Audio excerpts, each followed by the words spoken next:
Hello, everyone. This is John Zorn, Executive Director of ArtsReach, and welcome to our webinar today, The Room Where It Happens, the Struggle of Marketing versus Programming.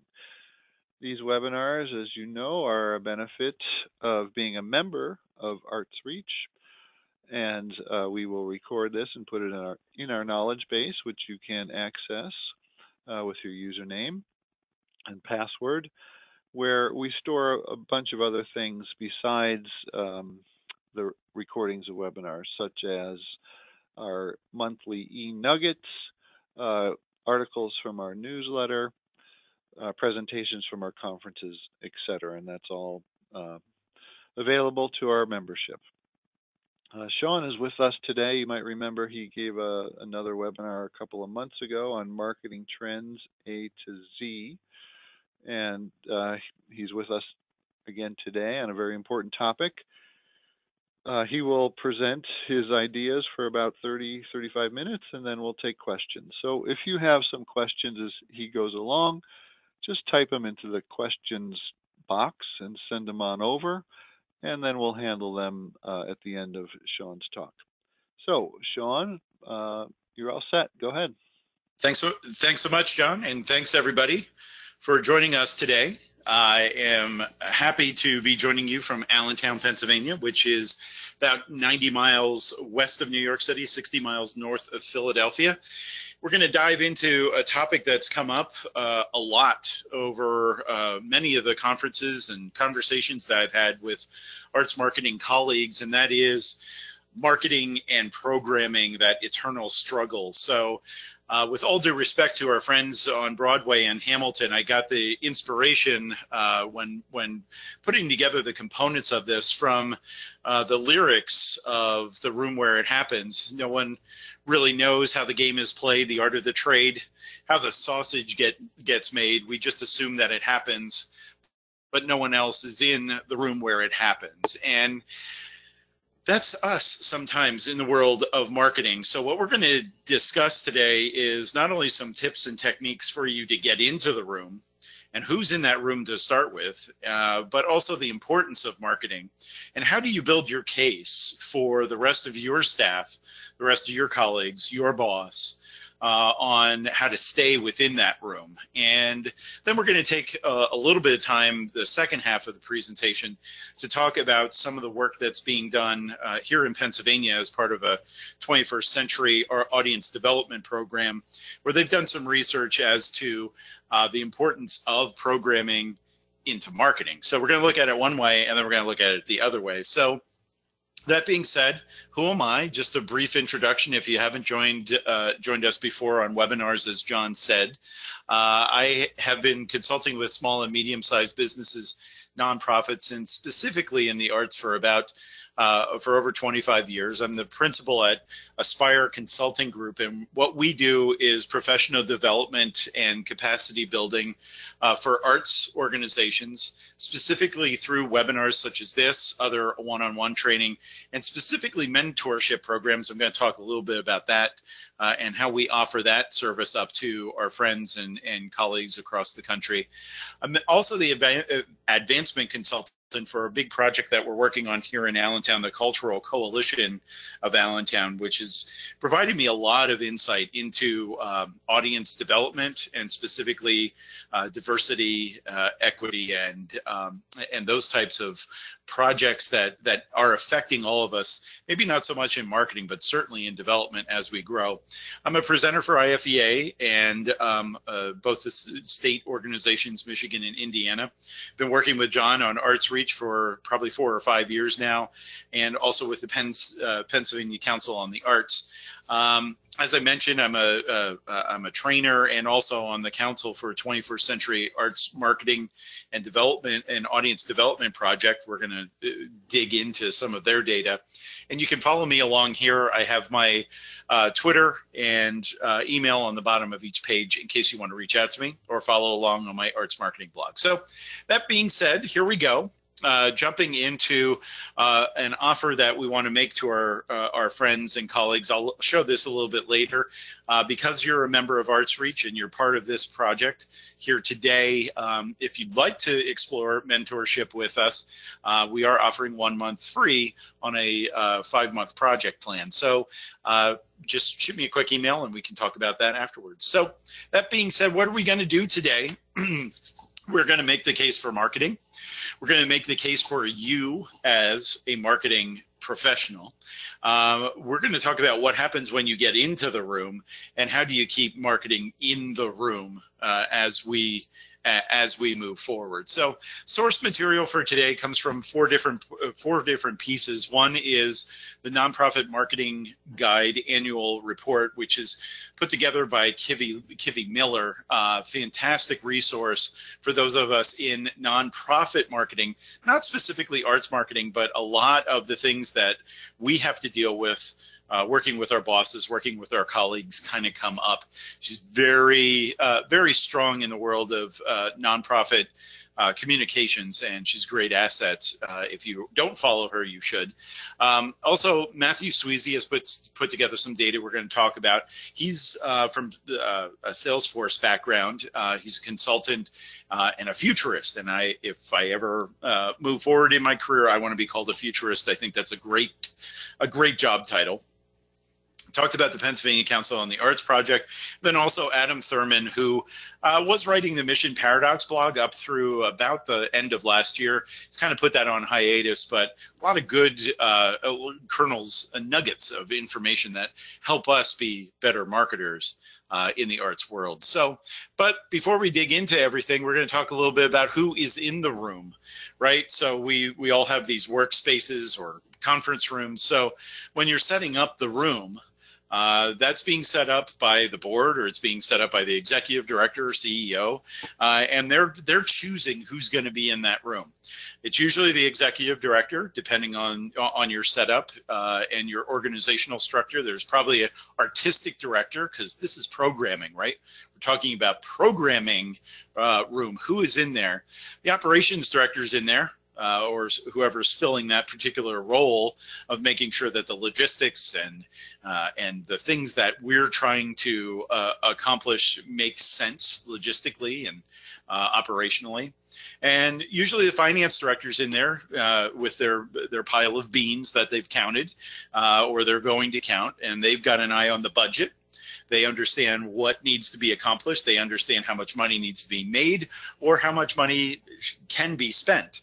Other people in that room might be development, right? Development person might be there.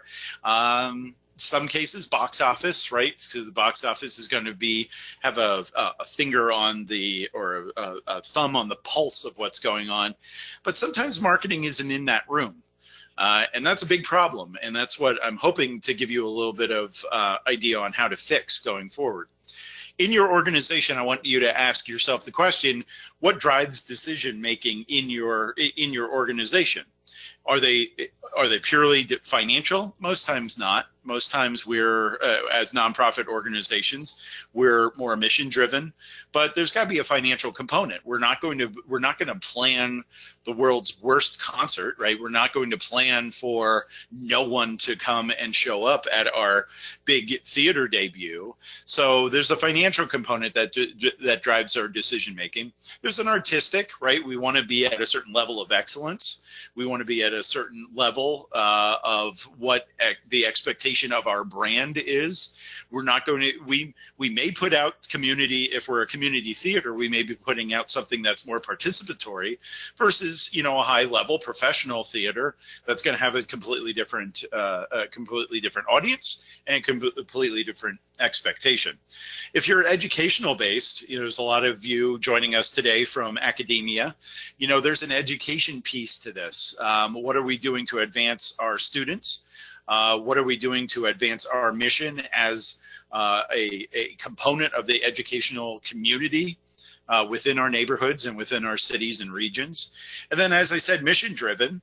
We might be experimental theater. It might be our mission to put things that don't necessarily have a great crossover or a great promotional aspect to it, but it's our job to give the next choreographer their chance to show what they can do, the next up-and-coming playwright who has the experimental idea. So those mission-driven things need to be part of the decision-making process. Now, on the flip side of this, right, everybody wants to know about the outputs and the outcomes of what we're doing.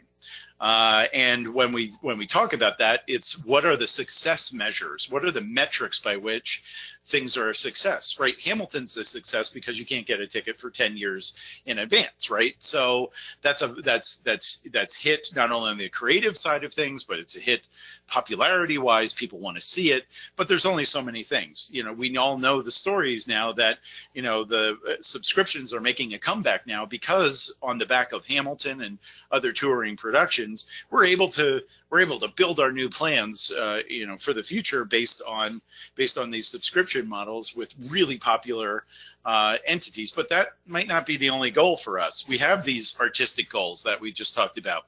We have these educational goals. How many students are we reaching? Are we reaching them at a value and at a level that they're going to be able to take home with them and grow and aspire to be something or participate in the arts? So what are the mission goals? You know, the mission for us at a particular organization might be to engage the community of diversity, to take a role and be a part of what it is that we're doing. That's not a financial goal, that's not an educational goal per se, but it might be a mission-based because we want to be a theater, we want to be a museum, we want to be a community hub for our neighborhood and our underprivileged or underserved audiences. So what are the metrics that kind of go into all of this? And as you see, marketing has a piece to all of this. So as we go forth with this, sometimes we're just left with bad things to sell. And as marketing, when those decisions are made at other levels and we're not at the table, sometimes we're left with the pile of poo, the lipstick on a pig, or my favorite, making lemonade out of lemons, right? So that's what marketing is sometimes left with. This is one of my favorite slides of all time because if you take it out of context, it doesn't make any sense, but hopefully we set it up really well for you. So when we move forward, the question is, when we don't sell enough tickets, when we don't have enough participation, when there's not enough community engagement, marketing is always to blame. Well, how can marketing be to blame if we're not a part of the planning, if we're not a part of all of the pieces that make up what marketing is? And that's where I go to our initial graph, our initial chart, which is the marketing basics of the 4 Ps of marketing: product, price, place, and promotion. We all learned this early on. There's a few of us that might have come to marketing from another space. Let me go into this real briefly, right? The product is what we're selling. The product is the orchestra concert, it's the jazz concert, it's the theater production, it's the ballet, it's the contemporary dance. It's what we bring to the market.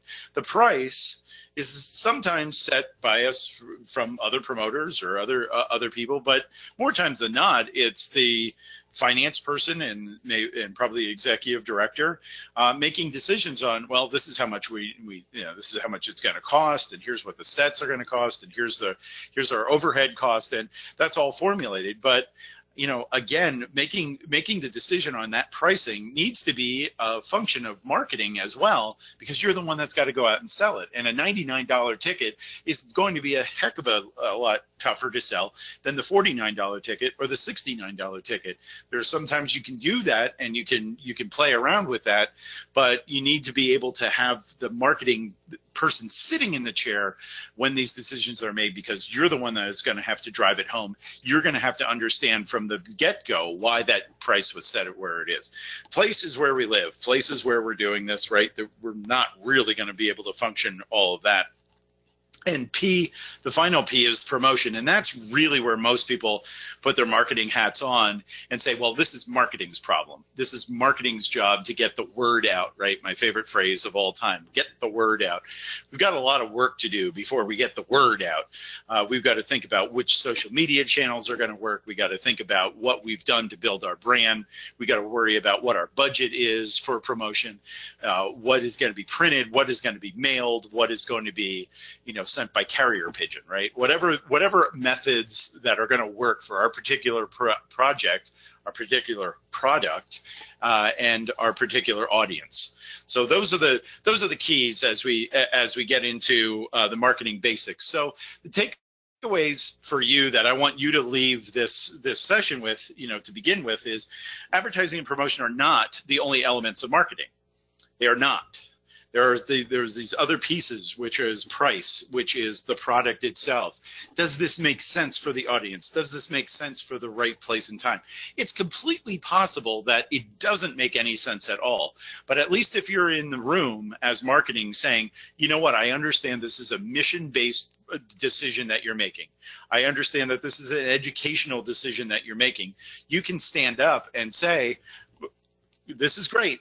I'm just want you to expect that we're not going to sell out on this particular event. And here's why, and here's what your expectations are. That's where we're going to get into data, and we'll talk a little bit about that as we go.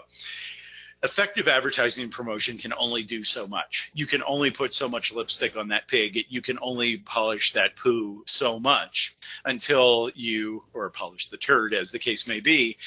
You can only do so much with the limited resources, the limited time, the limited budget that you have. So what I'm hoping to do here is be able to give you an idea as to how to approach all of this so it makes sense. So we're going to if we start with budget, and this is from my futurist friend Matthew Sweezy, did a survey of all top performing marketers out there, right? So this is Fortune 500. This is big time stuff. But this is what we have to compete against, because the Disneys of the world, the Marvel Comics of the world, that's who we're competing with right now. We're competing with Coachella. We're competing with all of these things that are trying to attract people's attention.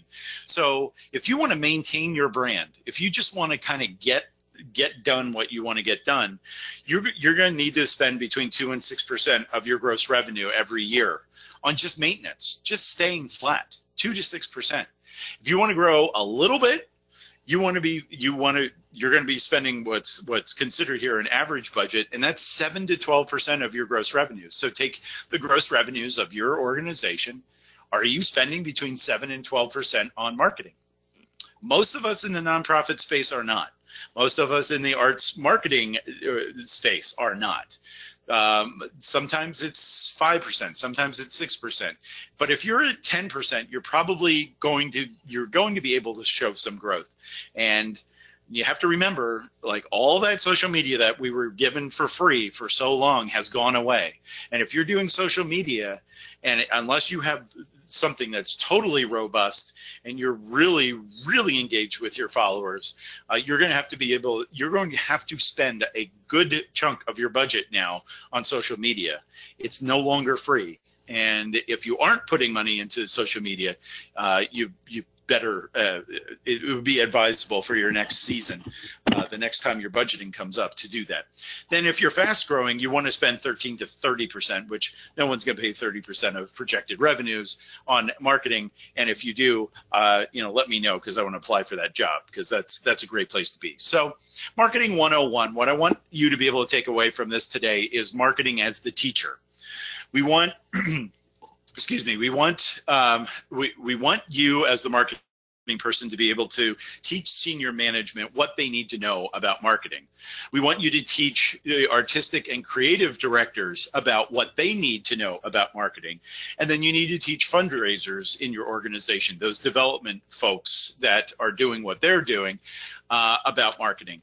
Each one of these things intersects with marketing.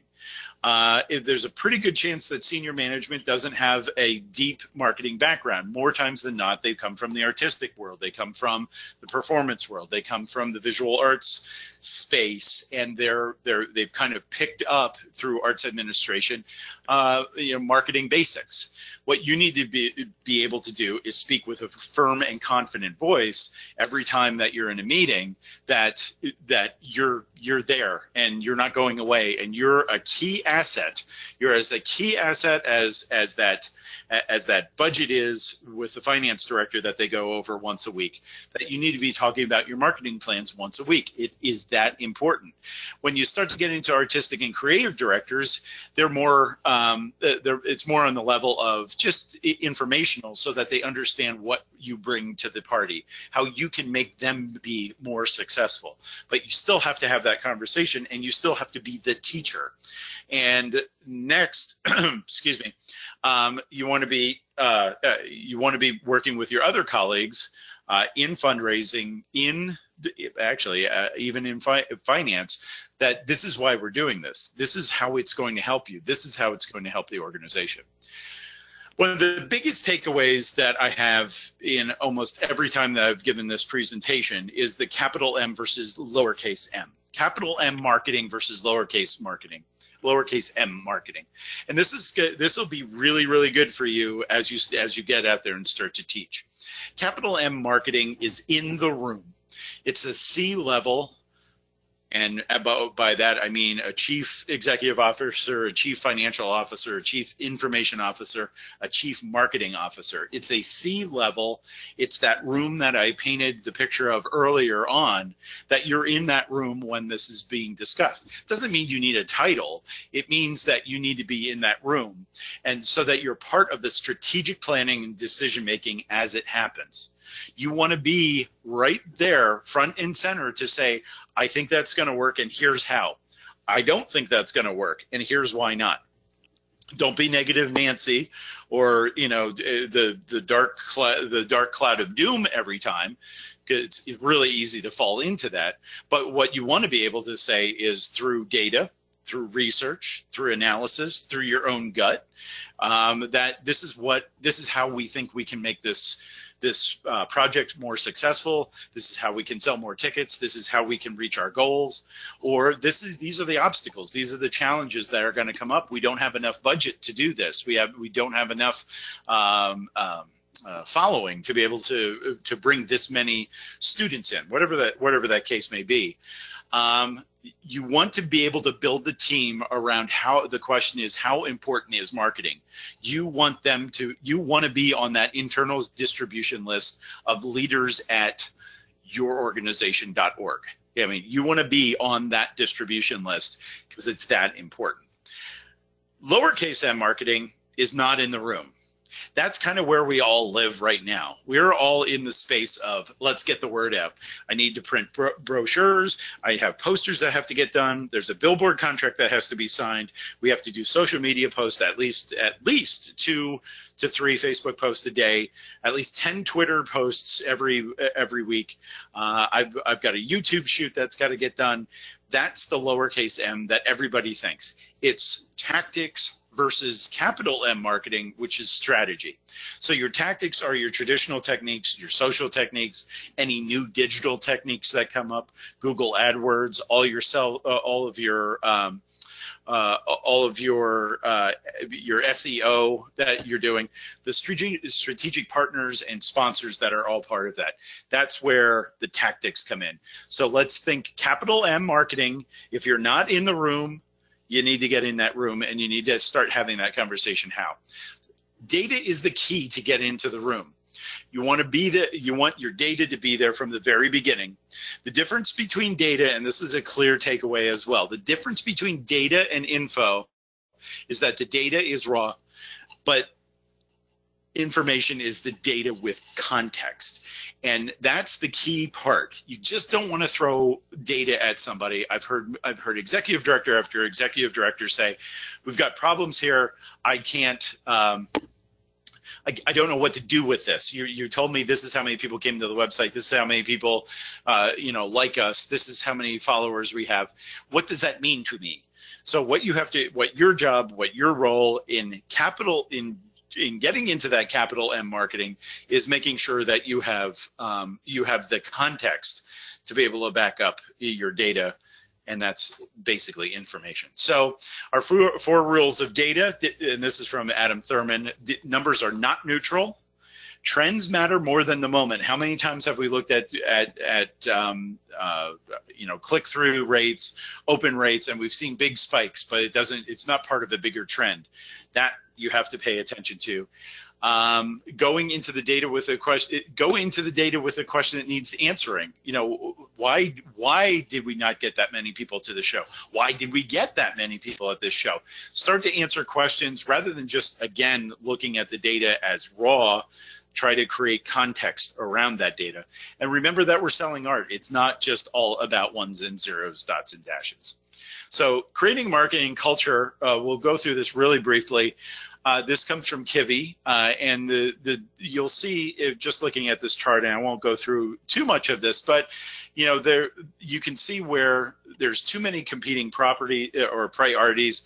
You're going to see that when you have a difficulty with your executive director. You're going to see that there's excessive management oversight. You're going to see that there are wasteful meetings. But then when you have an excellent relationship with your executive director, you're going to see where all of those things kind of straighten out. Not everything is, competing priorities are a problem everywhere. I get it. But this particular chart kind of gets you to kind of balance one side to the next. So if you're defining your current culture, you want to make sure marketing is part of the leadership team. You want to determine if marketing is important to the leadership. Go back to that Matthew Sweezy thing. 82% of high performers have buy-in on marketing. That means 82% of CEOs, executive directors at high-performing organizations have the buy-in that marketing is key to the success of the organization. And if you don't have a culture that fits into that, you want to change that culture one step at a time. You want to find allies on your side. You want to present data, information. Information, again, is data with context and results. And then if you can't do that, if you can't find allies, if you can't present the data and have it understood, if you can't see any pathway for changing the culture, you need to find your own exit strategy as an arts marketer, because you're not ever going to get the traction and you're basically just going to be spinning your wheels. So that's usually the nuclear option, right? So step 2 is to define your goals. More staff dedicated directly to marketing. We want that. So you want to have that conversation with your boss. It's not going to happen tomorrow, but it could happen in the next budget cycle. You want a bigger budget. Usually part of that is going to go towards that staffing. If you can't get the staffing, but maybe you can actually carve out another 10 or 15% on top of what you're currently expending on your marketing budget. You want to find that cooperation internally with your co-leaders and your colleagues. You want to have a more focused strategy and clear plan. I do a whole session and a whole breakout on how to create a marketing plan for arts marketing. It is different than any other beast on the planet, because you have to be able to drill down and focus on what you need to deliver. And you want to reach more people, right? That's our overall goal. That's what we want to get done. The direct message to your boss, you want to dedicate them, either he or she, to real resources to make marketing an important player. Make sure that marketing director is on the senior management. We talked about that. We want to dedicate time to creative thinking and problem solving on the marketing side of things. You and your boss one-on-one. Do you have that time period carved out every day, or I'm sorry, every week, for 2 hours or for 90 minutes? Dedicate them to understanding the basics. Maybe you take them on a little bit of a pathway of teaching them, here's what's important about social media. Here's what the hype is all about. Here's what's not so important. And here's how we're affecting change through this. And then back to defining the work. What are the strategies? If you're in the room, you know the answer, you can connect that to the boss's goals. What are the priorities? Everything's a priority in every organization all the time. We know that, but we have to figure out how to get from 1 and 1A and 1B and 1C to 1, 2, and 3. And then lastly, define the limit and scope to marketing only. Don't get into those other things about fundraising, about all those other pieces that aren't really necessarily your piece. So as I kind of wrap up this first half, we're going to do a quick poll to take a quick snapshot of where you think you are in with the group of us that have gathered here today, where you think your organization is and where you think you are as part of the organization. So so there's the poll. If you want to take a chance to vote, how likely is your organization to invite marketing to be part of the decision-making process? Very unlikely, unlikely, likely, very likely, or hey, we already do this. Go ahead, John. Okay, so take it away, everybody out there in viewing land, and we'll give you another few seconds to chime in with your vote. And Sean, do you want me to read the results?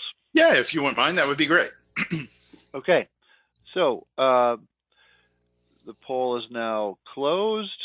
We have 20% unlikely, we have 20% likely, we have 10% very likely, and we have 50% we already do. Okay. Well, that's terrific. Good for you guys that are already in the space. It sounds like we have a little bit of work to get started for that 20% out there that say this is very unlikely. So hopefully we can talk a little bit about. Hopefully we've given you a couple of ideas as to how you might be able to frame that conversation. Again, the takeaways here for our direct messaging your boss, the summaries are the 4 Ds. You want to dedicate time, resources, people to this goal. You want to define those goals. You want to make sure that there's a definition of that strategy. We want to delegate. We want to make sure that the boss doesn't get themselves all tied up in knots, because now all of a sudden we're talking about marketing all the time, and now they want a piece of the action. Marketing is hot and sexy. We all know it. We live it day to day. It's the place where you want to be.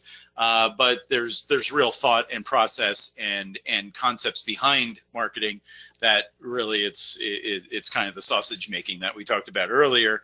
And then discuss. You want to have that carved out period of time. If there's nothing else that you get from our conversation today, it's try to get that 30-minute meeting, that 60-minute meeting once a week, once every other week with the boss, to talk about marketing, and not about putting you on the hot seat, but you address the marketing concepts that you want to talk about.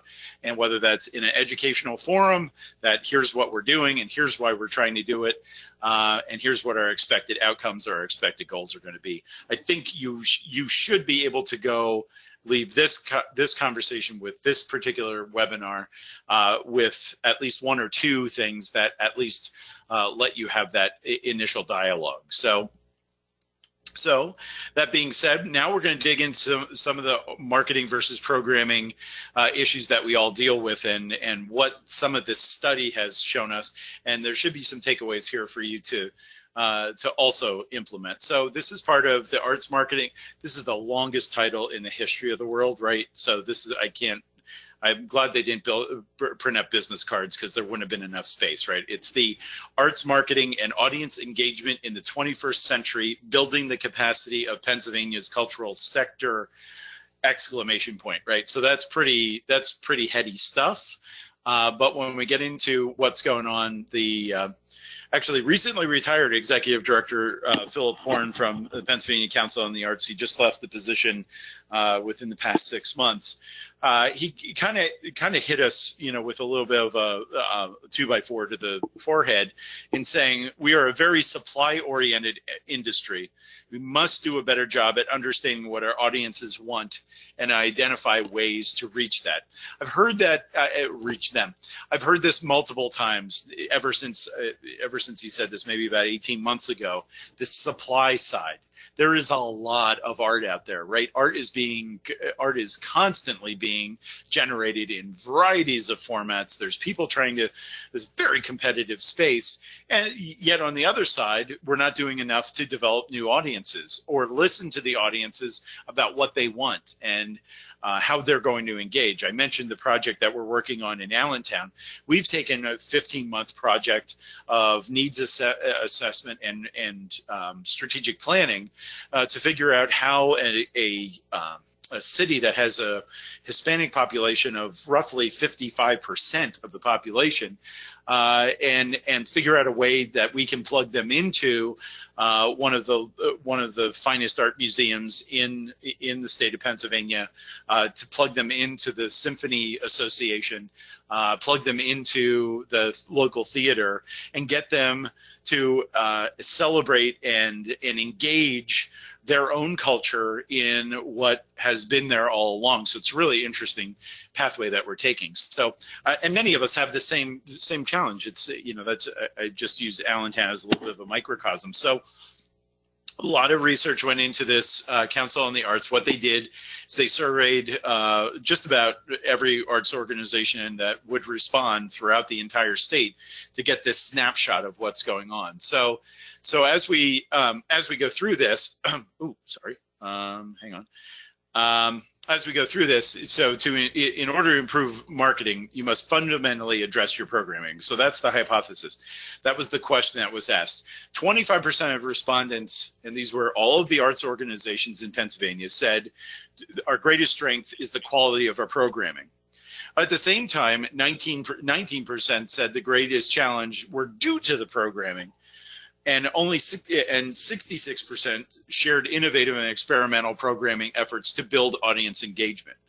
We know if we continually put out the same thing year after year after year, right? That's the definition of insanity and expecting a different result. So we've got to change it up. We've got to be pushing the envelope. We've got to be coming up with new concepts. We're going to need to be coming up with new art forms or creating art forms out of other collaborations and other projects and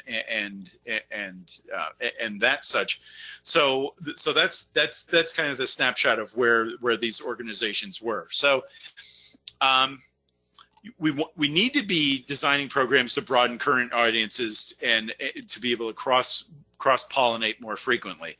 People who are taking in the theater, we want to cross them over into music.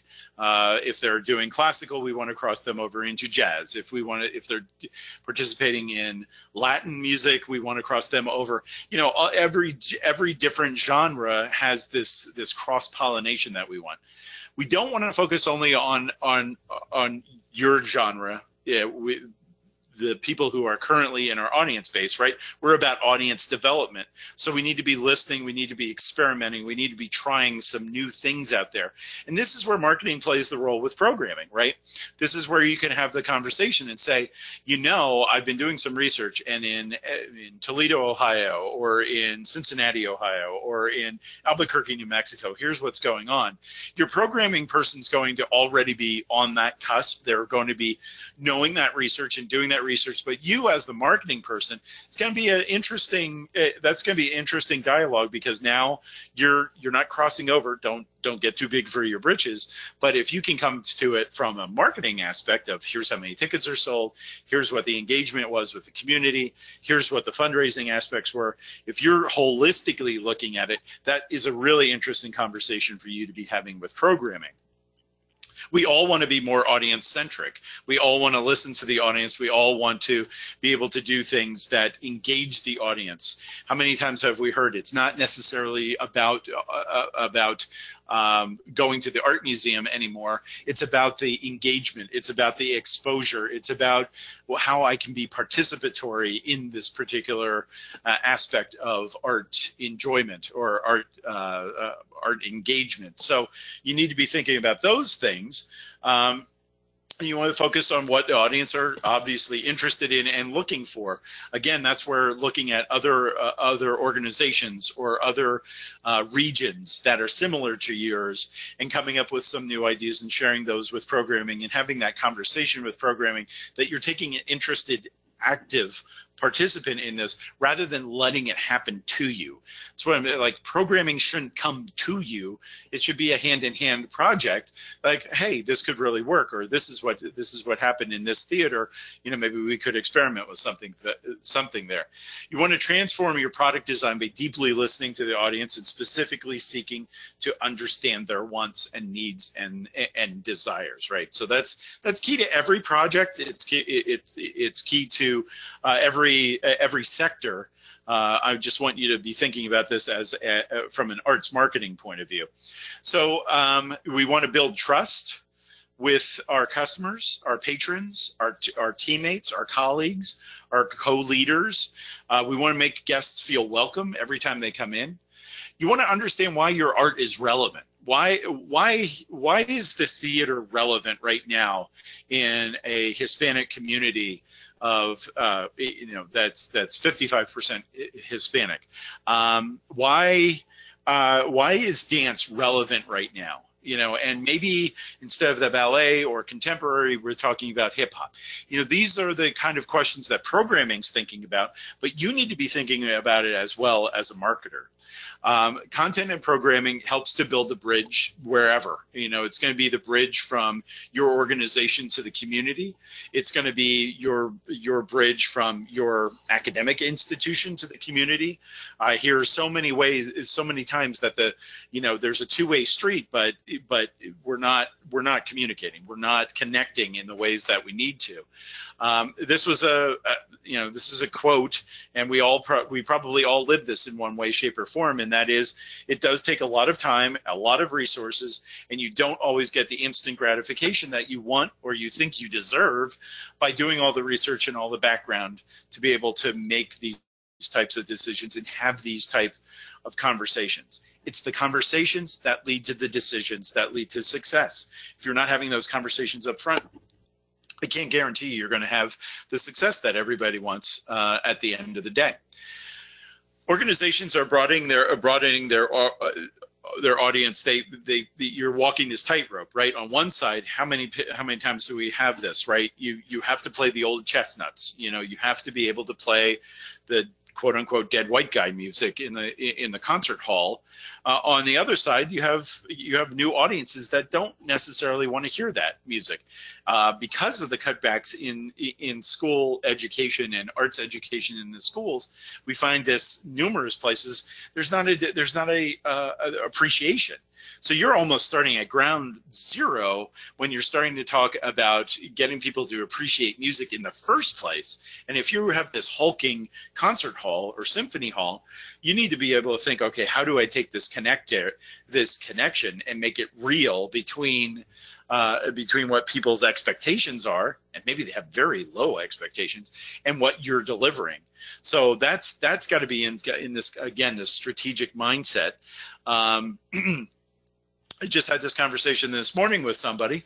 You know, there are a bunch of 20, 30 somethings, you know, walking around wanting to know how they can plug in and appreciate the art scene, you know, and that's a different mindset. And, you know, everybody kind of lumps them in millennials. It's like millennials is just a different word 50 years down the road from baby boomers, and everybody talked about baby boomers forever. But the concept is still the same. What are the tools with which they communicate? What do they do after work? What are their work styles? How are you going to plug into them? Because you're looking for a specific niche when you're talking about 20 to 30 somethings. When you're talking 30 to 50 somethings, you got to deal with kids, and you have all of that piece. You know, those are not grand schemes. They are what they are. We can use those same same tools and techniques to be able to reach them. So the question here is, how do you develop new audiences without alienating the ones that you had for so long? There's always going to be a small portion of your aging base that wants to be experimental, that wants to see the new design or the new visual artist or the new installation or the new exhibition, but you can't totally alienate them, so you have to kind of go on a charm tour for them as well. So takeaways from all of this information are fundamentally addressing the relationship between programming and marketing. You need to train the program staff in your marketing tasks. Why do you do Instagram? Why do you do Facebook?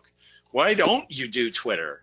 What's with this YouTube thing? Why don't we have any videos on there since 2016? You want to bring them up to speed. You want to bring administrative and programming staff in to talk about marketing. Again, this is that cross-pollination that I talked about in the first half of our conversation, that you want to have your boss on board. You want to have that leadership. And again, you want to put marketing in the leadership role so that it's not forgotten about, it's not overthought, and that you're not sitting there going, I have no idea what this program is. I don't know who came up with it. I can't even spell the name right. And they want me to sell 550 tickets by next weekend. That's a really big challenge. And if you're not in the room when that decision is made, whether 550 tickets is the right thing, whether they're $100 seats is the right thing, whether it's the right name, whether it's the right date, those are the questions that, you know, if you're in that room at the beginning, it's a lot easier when you're having these types of administrative and programming conversations going on. You want to consider programming and marketing strategy at the same time. It's okay for you to sit down with programming and say, hey, what are your pain points? Where do you think we're going to have issues? Where do we need to concentrate our resources? And you know that. You know probably before the meeting you have a good idea what's going to come out. But having that dialogue is really, really key to having some success. You want to facilitate the conversation about how insights and audience development goals might impact the programming decisions, right? If the goal for every organization, the goal for every organization is to grow. We want to have more people come in the door than came in last week, month, year, decade, right? We want to continue on that growth plan, but it has to be realistic, and you can't expect we're going to have 15% growth if we're only improving our budget or increasing our budget by 2 to 5%. That's illogical.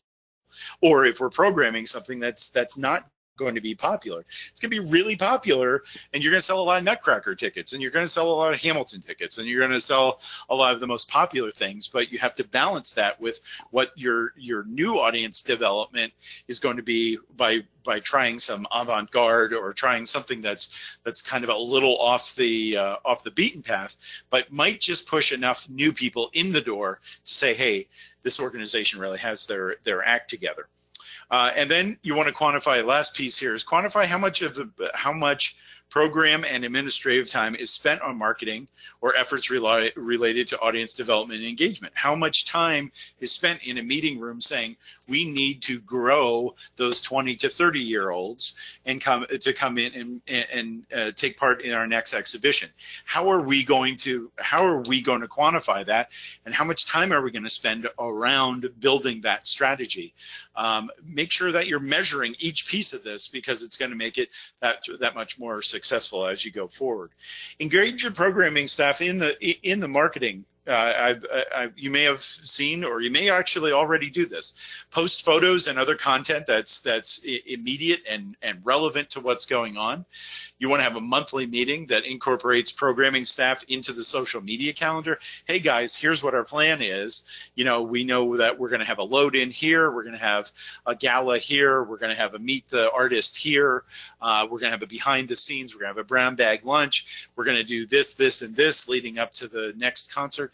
You know, whatever those pieces are, we're going to bring in all of the teachers from the local school district to get a meet and greet happening, you know, along our arts walk. You know, whatever those kind of pieces are, you can funnel into that social media calendar and a planning type, so that one day a month, 30 minutes max. Don't blow up everybody's schedule, but Wednesday the 14th, we're all going to pile into a room, and I'm going to distribute my social media calendar, and here's what we're going to do. And then there's acknowledgement that, oh, because how many times have we heard this? We need, who's doing the social media post? We've got to do this, we got to do that, we got to do this. Here, if you're proactive and people can expect that from you, you can kind of work through all those details. Another great quote from Adam Thurman: marketing has to be willing to lead as well. Once the artistic vision is set, marketing has to be willing to come up with new ideas, experiments, and concepts to reinvent experiences. This is key. This is key part to all of what we're talking about here. Is you can't do the same old, just like programming can't do the same old. You have the same tools and techniques in your toolbox that you've always had, and they gain by day, right? You can do Snapchats, you can do all this other stuff that you couldn't do a year or 2 or 5 years ago. So that toolbox continues to grow. So what you need to be able to do is say, hey, I read about this promotion, and if we buy 3 tickets, you get 2 free and a hot dog, whatever it would be, let's be able to think outside the box as marketers and have that conversation with programming. So gonna kind of wrap up. We're right on time here, so I've got a couple of minutes. I'd like to go through my 9 keys to the room, and that you can kind of take away and use these, and then it'll allow us a couple of minutes for some questions. If you have any questions, I know we covered a lot here today. Feel free to type them in your little box there. But here to start, the 9 keys to the room: define the marketing culture. What is the culture of your organization and the relationship to marketing?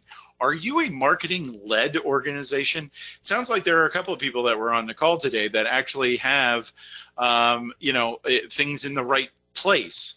And maybe we gave them a little bit of technique or a little bit of tips to be able to improve that as they move forward. But for those of you in that 40% that think that we're not an arts-led organization, or I'm sorry, a marketing-led organization, we've got a work cut out for us, and how can we do it? So define that marketing culture.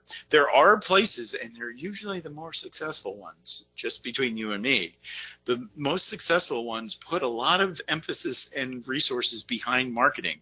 So do the research of those ones that are out there. They're easy to find, either in your territory, or if you benchmark yourself against some of the big players. Define your marketing culture, scale of 1 to 10. I think we're a 5. I think we're a 2. I think we're an 8. And then figure out how you can improve it, because the more emphasis that you put on marketing, the more successful the organization is going to be. Flat out. That's just how it works. Educate your colleagues. Key takeaway: be the teacher. Go in, explain what you do, whether it's that one meeting a month idea where you just go through social media, whether it's that one meeting every other week where you sit down with your boss and you say, here's what we're doing and here's why we're doing it. You'll be amazed, because the questions will come back, and rather than, hey, how many of us put up with this? The executive director just got an email about Snapchat. We need to be on there. If you're prepared with what that response is, you can head that off at the pass.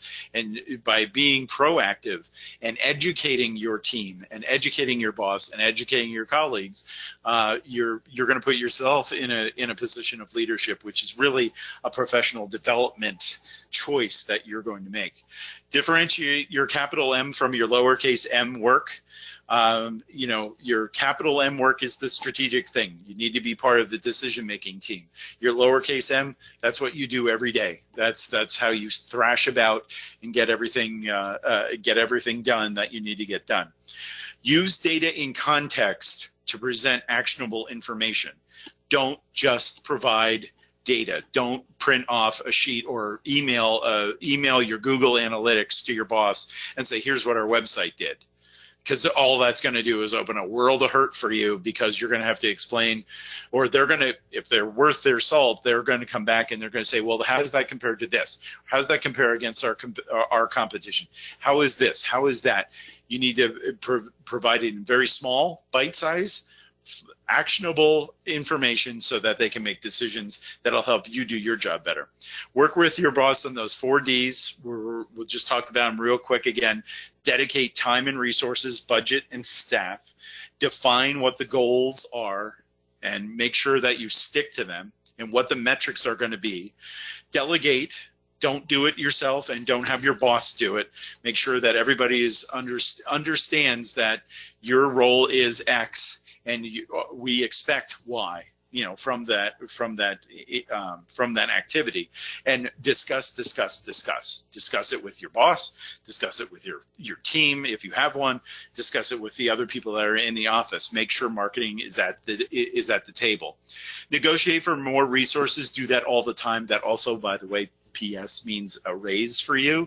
Always be negotiating for more resources. We need more budget for another person, a part-time person, more adjunct. I need a videographer. I need a this, I need a that on a part-time basis. Don't go all in, but say, what can I do to get a little bit of snapshot from here and there to be able to be creating more robust content. Be more audience centric if you can be that. Do surveys, do thank yous, do everything that you can to organize your entire production around your audience. Walk that tightrope between new and loyal audiences as best as you can from the marketing viewpoint. Test new things, new techniques, new communication styles with new audiences. Try new communication styles with old audiences. See if you can uncover and update more people to be engaged. And lastly, engage your programming staff in a marketing planning and tasks. Be a teammate, be a colleague. Don't be an adversary. Make sure that you guys are working in step. So that kind of leaves us with, we have some time for questions if anybody wrote them up. Again, I'd like to leave everybody with the mentorship program, 1 month free if you're interested. It's a 6-month project for the price of 5, and we'd happily guide you through any of this that we talked about today, or also developing marketing budgets, marketing plans, new techniques, and diving into new media. So, any questions do we have out there, John? Yes, thank you. We have a few, and let's talk about them.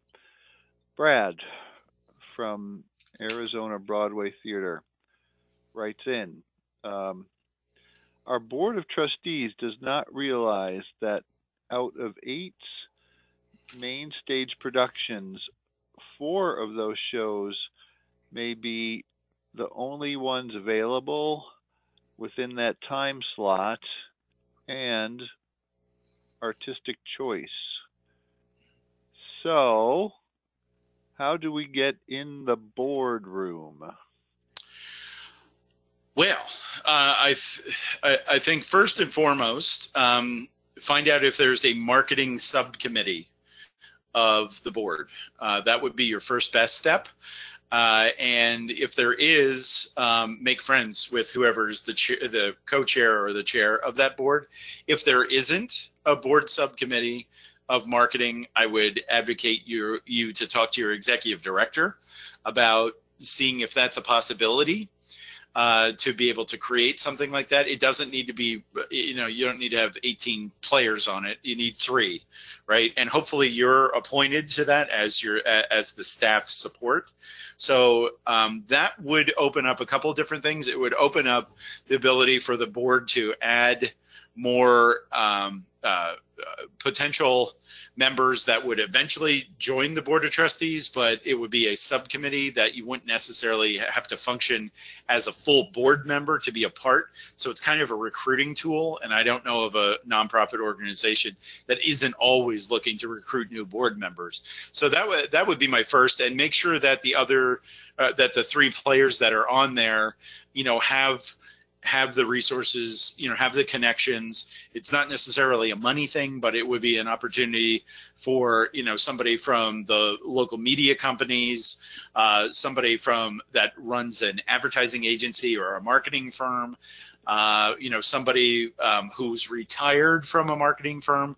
I think you could mix and match that, and that's a way to get into the boardroom and actually serve the purpose of board development and governance at the same time as you're getting your voice known out there. Okay, thanks. Sure. Next question: how to approach the situation where the executive director values marketing and provides a decent budget for tactics, but states that positioning and branding don't matter, wants to be everything to everyone and programs without thinking of audience. My favorite phrase here that comes to mind is when you're everything to everyone, you're no one to, or you're nothing to no one, right? You can't be everything to everyone. I think you have to. That is a long, slow turning of the ship, if you will. You can't turn a cruise ship on a dime. You probably can't change an executive director who may or may not have been there a while. I'm not sure what their background is, but I think having a firm conversation about priorities. It sounds like you have priority one already taken care of, and that is that they understand the importance of marketing. Branding, which you can spend years talking about, is not what you say you are. It's what people say of you. And if you have a helter-skelter approach to your programming, your brand to everybody out there is, well, that's nice, they do a lot of things, but I only go to one or two events a year because it only appeals to me. So I guess digging in first, what is the mission of the organization? That's usually, if you uncover that, if you knock the dust off of that, you can kind of get where the priorities should be. If not, if you haven't done strategic planning in a while, I would consult the strategic plan. That should lead you to some priorities. If you haven't done strategic planning in a while, it might be good to reevaluate and have a conversation with your colleagues and the executive director about what are our priorities for 2019 and 2020, and get them thinking longer term, which allows you to kind of turn that ship a little bit quicker than just letting things go as they will. So priorities is your number one thing. Go back to the core values, the principles, the guiding principles of what the organization, everybody calls them something different. Go back to those. That should be able to give you the priorities.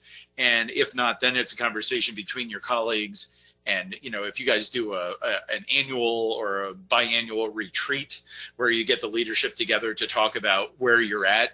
We did a strategic plan a year ago. We implemented it, or 2 years ago. We implemented it for a year. It's a 3-year plan. We're already trying to reevaluate where that is. So strategic plans change really quickly. So if you haven't done one in a while, it might be good to start pushing elements of it. Not saying you need a full investment, but push elements of that, which will then address the questions which it sounds like you have regarding branding, and it should all bubble up through there. Okay, we're at the end of our hour today, so I want to give Sean a big round of virtual applause. Thank you. I also want to make sure that everyone knows about our 2 conferences coming right up. We have one in San Francisco, May 15 and 16, and one in Toronto, June 11 and 12, and we'll be tackling a lot of these same issues at both of those events. You can see it all at artsreach.com, and you can get 3 for the price of 1 registration if you register by May 7th. So please check it out. Okay, everyone, we'll see you next time at our next webinar, which is May 31. You can find that information out also at artsreach.com. See you then. Bye-bye. Thanks, everyone.